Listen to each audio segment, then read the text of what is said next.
Namaskar, a warm welcome to World News and Indian Perspective on All India Radio. This is Anita Anand bringing glimpses of the major developments of the day from across the globe. Over the next half an hour, we shall bring to you the latest from the world of politics, economy, sports, entertainment, and more. The headlines. Prime Minister Narendra Modi says government reinvented governance model for efficient delivery of services to people.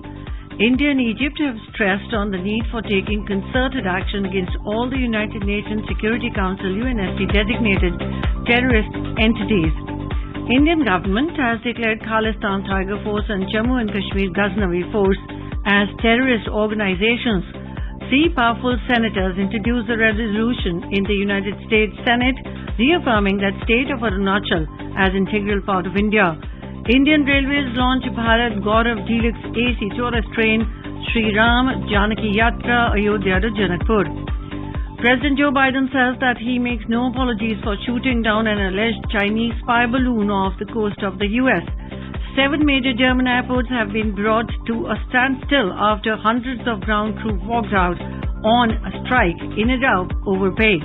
At least 39 people died in Panama when a bus carrying migrants hoping to reach the US plunged into a ravine.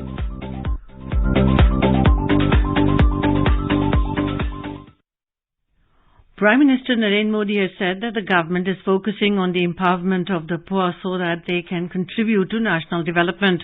Addressing the Economic Times Global Business Summit in New Delhi today, Mr. Modi said the government reimagined how to improve welfare delivery to the poor.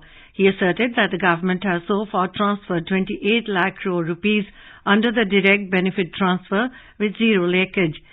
Prime Minister said India has shown the world how to convert calamities into opportunities. He said in the last 3 years the whole world has changed due to the COVID pandemic. Mr. Modi said in the last 3 years, India has showed the world the true meaning of anti-fragile. India and Egypt have stressed on the need for taking concerted actions against all the United Nations Security Council UNSC designated terrorist entities. Both the countries have called upon all countries to take immediate, sustained and irreversible actions to ensure that no territory under their control is used as a terrorist safe haven.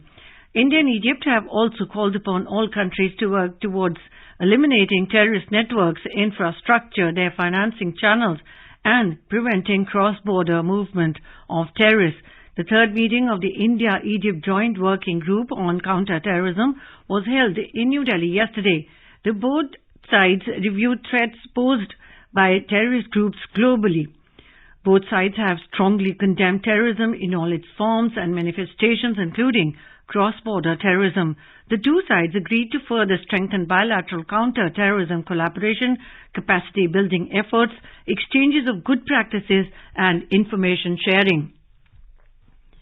The government has declared Khalistan Tiger Force and Jammu and Kashmir Ghaznavi Force as terrorist organizations under the Unlawful Activities Prevention Act, UAPA. Union Home Ministry said Khalistan Tiger Force is a militant outfit and it aims at reviving terrorism in Punjab. The organization is promoting various acts of terrorism, including targeted killings in Punjab.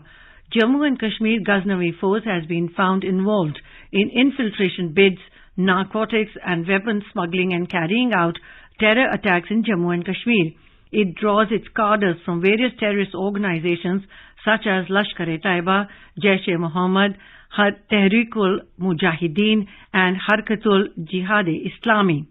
Home Ministry has also declared Harvinder Singh Sandhu alias Rinda as terrorist today. He has been associated with terrorist organization Babar Khalsa International and is presently based in Lahore, Pakistan. He has been found involved in various terrorist activities, particularly in Punjab. Central government had amended the UAPA in August 2019 to include the provision of designating an individual as terrorist. The government had so far designated 53 individuals as terrorists and 44 organizations as terrorist organizations. In a rare bipartisan signal of unequivocal support to India, 3 powerful senators introduced a resolution in the United States Senate that reaffirms that the state of Arunachal Pradesh as an integral part of India supports India's sovereignty and territorial integrity. The bipartisan resolution condemns China for the use of military force to change the status quo at the line of actual control and its other provocations. The resolution lauds the Government of India for the steps it has taken to defend itself against the aggression and security threats from China.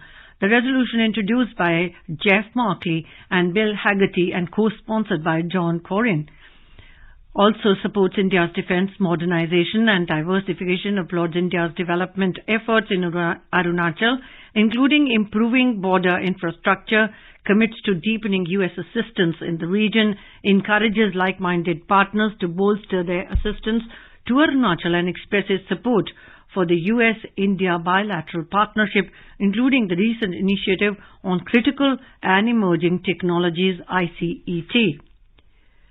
BJP today hit out at the US investor George Soros for his comments on Prime Minister Narendra Modi and said such powers are trying to bring down the government to ensure their hand-picked is in power in India. Briefing media in New Delhi, senior party leader and Union Minister Smriti Irani said Soros has declared his ill intention to intervene in democratic process of India. She said the man who allegedly broke the Bank of England and is designated by the nation an economic war criminal has now expressed his desire to break the Indian democracy. She said Soros wants a government that is pliable to his needs for making his nefarious plans successful. She highlighted that it is evident from his statements that he has pronounced funding over $1 billion, particularly to target leaders like Prime Minister Modi. The BJP leader called upon every Indian and organization, social or political, to denounce the intention of this individual. The fourth edition of Joint Military Exercise Dharma Guardian between India and Japan will begin today at Camp Imazu in Shiga province of Japan. It will continue till 2nd of next month. The annual training event with Japan is crucial and significant in terms of security challenges faced by both nations in the backdrop of current global situation. The scope of this exercise covers platoon-level joint training on operations in jungle and semi-urban or urban terrains. Troops of the Garhwal Rifles Regiment of the Indian Army and the Infantry Regiment from the Middle Army of the Japan Ground Self-Defense Force are participating in the exercise this year to share experiences gained during various operations in order to enhance interoperability in planning and execution. Delegates from different foreign countries arrived this afternoon in Imphal for B20 session, which is the official G20 dialogue forum for the global business community. Delegates from 23 nations spread across the globe, which consists of 26 overseas business delegates and 24 diplomats, including ambassadors, will be participating in the session. The session will be held this evening at Imphal, and the Chief Minister N. Biren Singh, Union Minister of State for Commerce and Industry Som Prakash, Union Minister of State of External Affairs Rajkumar Ranjan Singh, and the other senior government officials from state and the centre will attend the session. Manipur is hosting the 3-day event from today. During the event, visiting delegates will also interact with local industries of different sectors. The delegates will also visit the historical and tourism spots of the state during their stay in Manipur. The Indian Railways today launched Bharat Gaurav Deluxe AC Tourist Train Shri Ram Janaki Yatra Ayodhya to Janakpur from Safdarjung Railway Station, Delhi. The train will cover two most significant pilgrimage sites in Ayodhya in Uttar Pradesh and Janakpur in Nepal. The train will go through Ayodhya, Nandigram, Sitamarhi, Janakpur, Varanasi and Prayagraj during its 7-day journey. The train consists of 4 first AC coaches, 2 second AC coaches, 2 rail restaurants and a library. It can accommodate 156 tourists on board. The fare will start from over 39,000 rupees per person. The tour package also includes night stay at AC hotels and veg meals.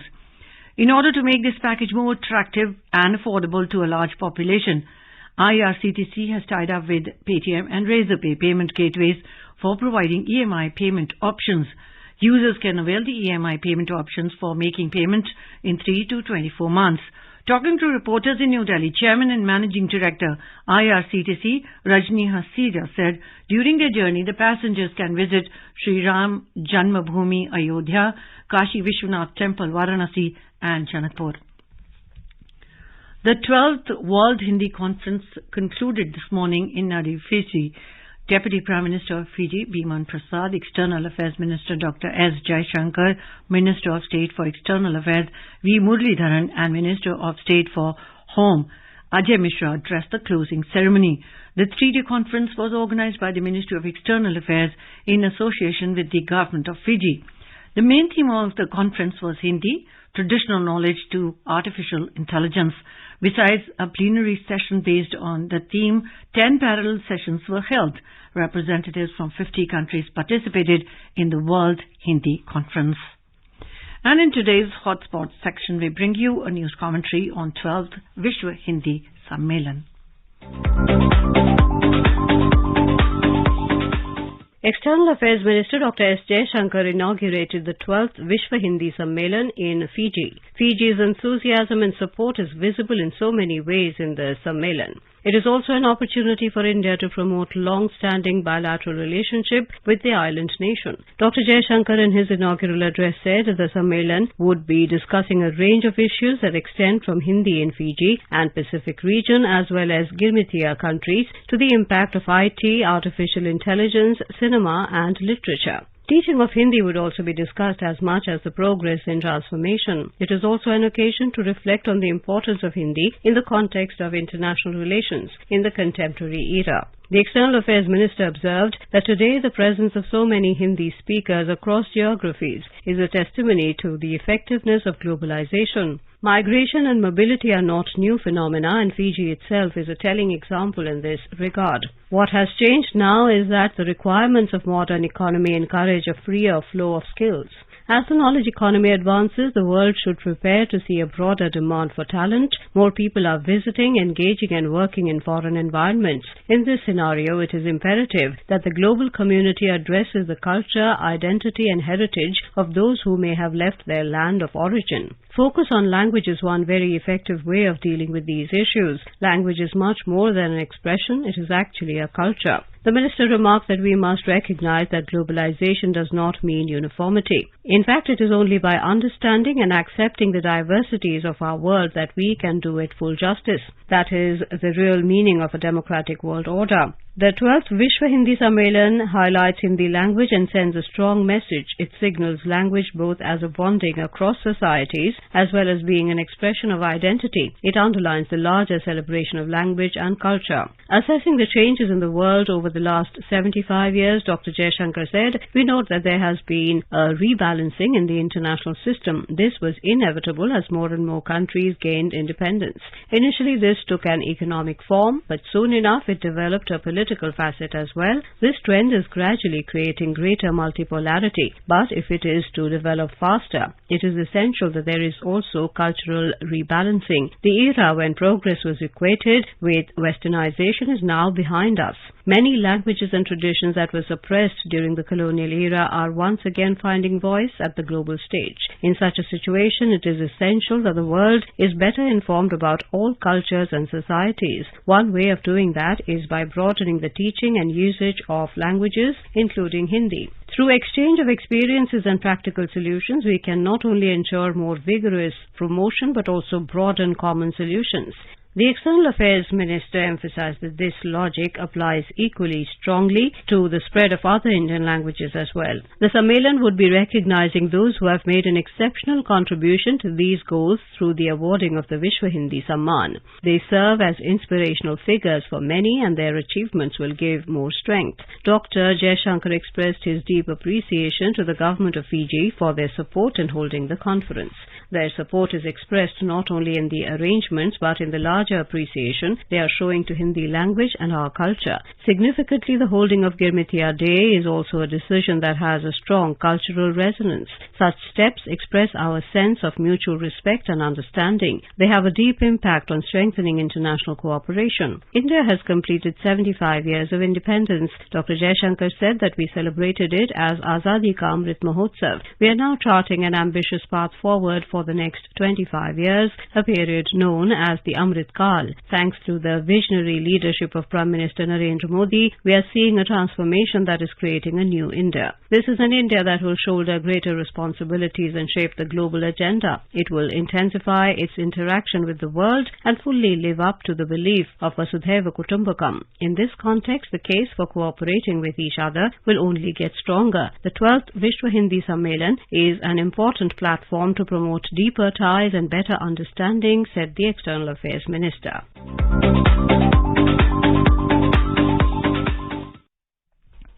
This is All India Radio giving you the world news.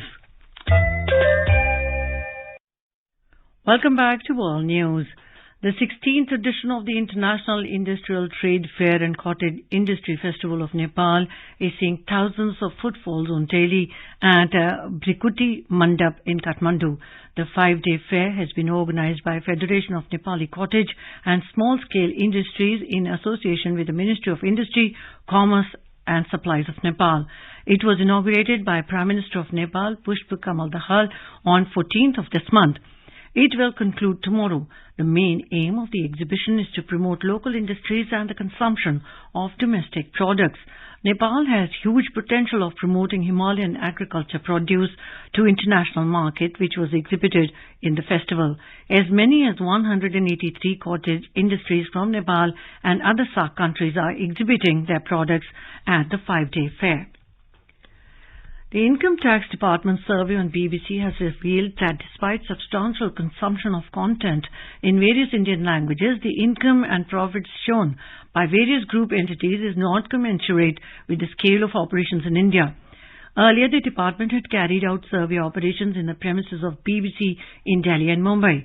During the course of the survey, the department gathered several evidences pertaining to the operation of the organization, which indicate that tax has not been paid on certain remittances. It said tax has not been disclosed as income in India by the foreign entities of the group. The survey also revealed that services of seconded employees have been utilized for which reimbursement has been made by the Indian entity to the foreign entity concerned. Such remittance was also subject to withholding tax, which has not been done. Further, the survey has also thrown up several discrepancies and inconsistencies with regard to transfer pricing documentation. President Joe Biden has said he makes no apologies for shooting down an alleged Chinese spy balloon off the coast of the U.S. He said the balloon was used for surveillance, but 3 other objects shot down over North America were unlikely to be foreign spy crafts. Mr. Biden also said the U.S.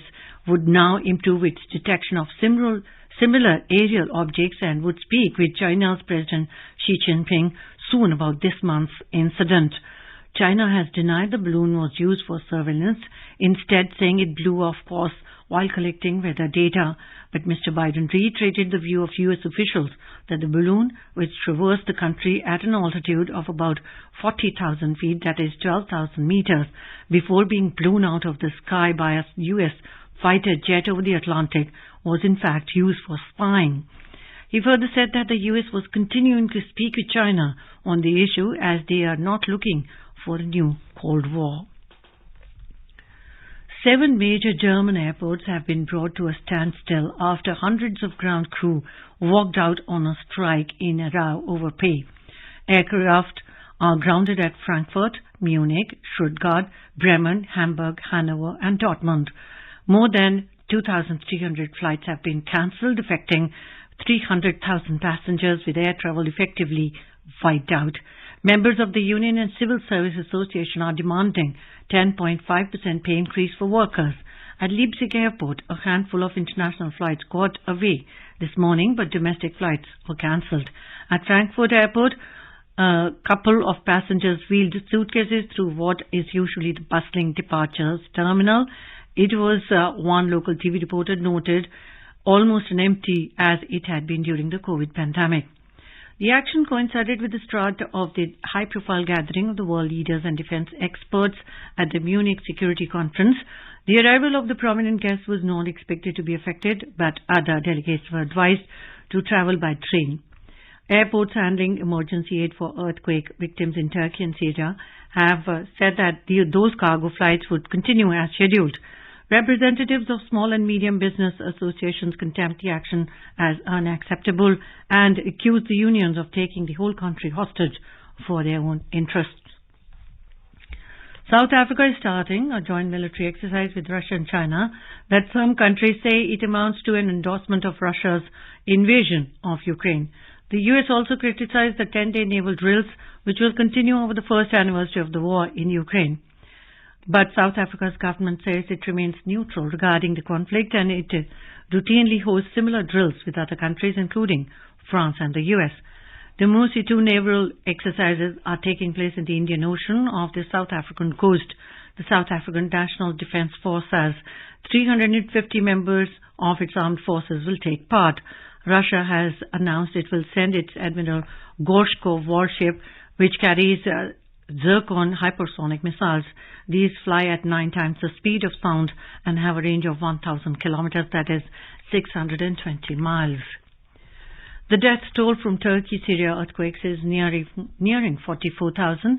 Turkish authorities say at least 38,044 people have been killed in the country. The Syrian government and the United Nations say more than 5,800 people have died there. The UN has launched an appeal for $1 billion in aid to help earthquake victims in Turkey. Rescuers are also continuing to find survivors. 2 men have been found after 260 hours trapped in a collapsed building in Antakya in Turkey. Information and Broadcasting Minister Anurag Singh Thakur has said that the rescue and relief work being done by the National Disaster Response Force in the earthquake-hit Turkey has been lauded worldwide. Addressing the media at a book release function in New Delhi, Mr. Thakur said, "In the time of crisis, India has extended help everywhere, whether in Nepal, Afghanistan or Sri Lanka." He said during the Ukraine war, India rescued more than 21,000 students, including some from 18 neighboring countries. The minister said India's capabilities and stature have changed and the world looks at India as a land of opportunities. At least 39 people died in Panama when a bus carrying migrants hoping to reach the U.S. plunged into a ravine. The bus was heading north and was near the Costa Rica border when the driver reportedly tried to turn around, having mistakenly passed a migrant hostel. There were 66 passengers on the bus and about 20 injured are now in hospital, officials said. Officials did not disclose the victims' nationalities. Thousands of migrants risked their lives crossing Panama's swampy Darien Gap. Last year, those numbers surged to a record 248,000 migrants, most of them Venezuelans. Migrants from Haiti and Cuba also take the long overland route. Panama's President Laurentino Cortizo said the government extends its condolences to the families of those killed in this accident and reiterates its commitment to continue providing humanitarian aid and decent conditions to deal with irregular migrations. North Korea has threatened to unleash unprecedentedly persistent and strong counteractions if South Korea and the United States carry out planned military exercises in the coming weeks, local media reported. A spokesperson for North Korea's foreign ministry issued the warning on Friday before the annual Freedom Shield joint military exercises of South Korea and US. North Korea accused Washington of stoking tension by conducting earlier drills, which included US stealth fighters and B-1B strategic bomber that can be equipped with nuclear weapons. The spokesperson reiterated a long-standing claim by Pyongyang that joint exercises between Washington and Seoul were preparations for an invasion of North Korea, Yonhap reported. Describing the U.S.-South Korean drills as their dangerous attempt to gain a long-term military edge over North Korea, the spokesperson predicted that the situation on the Korean peninsula will be again plunged into the grey vortex of escalating tension.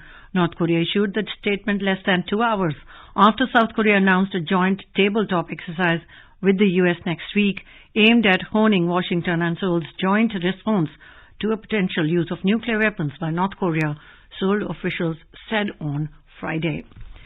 The Inca citadel of Machu Picchu was reopened on Wednesday as announced by the Peruvian officials. The UNESCO World Heritage Site, which is visited by thousands of tourists a day, was closed more than 3 weeks ago as anti-government protesters blocked key access routes. Officials said they would ensure the ancient monument and the transport links leading to it were safe. Protests continue in the capital Lima and other regions in the south. Tourism is key to Peru's economy, and the losses caused by the ongoing political crisis are estimated to amount to more than $6 million or £5 million. Train services to Machu Picchu resumed last week with a limited service. They had been suspended after protesters had placed boulders on the line. Japan's space agency aborted the inaugural launch of its next generation H-3 rocket on Friday after the auxiliary booster engines failed to ignite, officials said. The main engine of the rocket, which is carrying an observation satellite and an experimental sensor to detect missile launches, and already ignited when the launch was halted, the Japanese Aerospace Exploration Agency said. Okada described it as an aborted launch, not a failure, because it was suspended as a result of safety measures that functioned properly.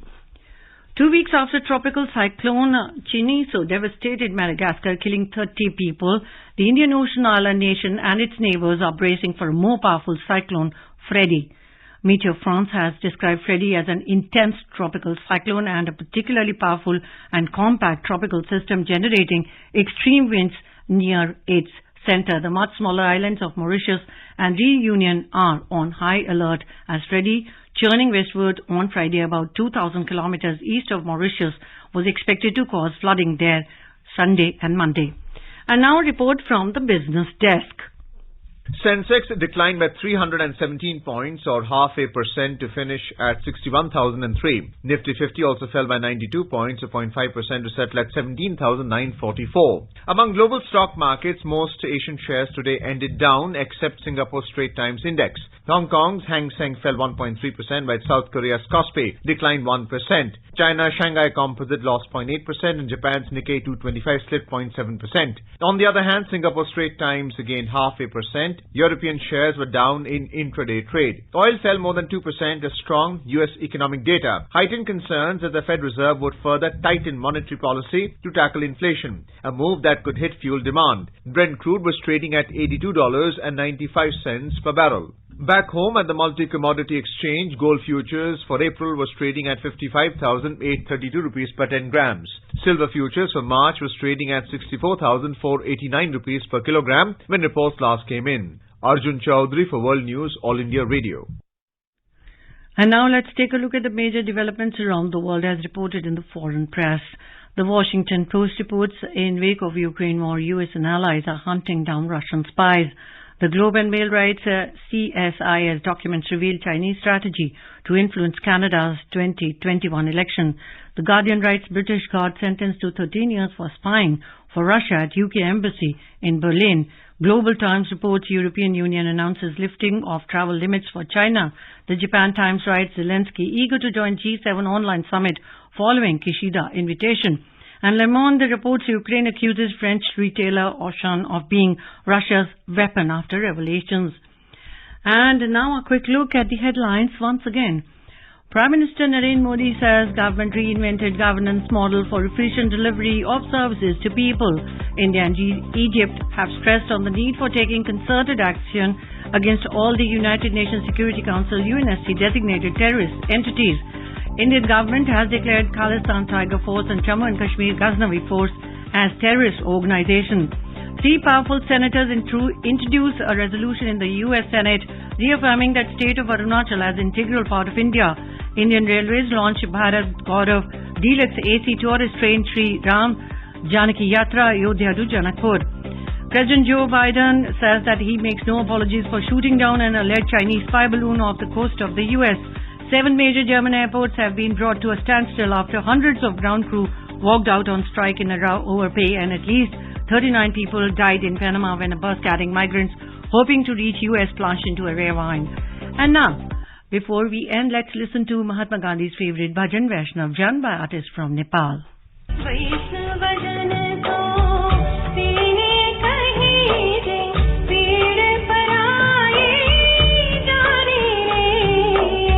Pare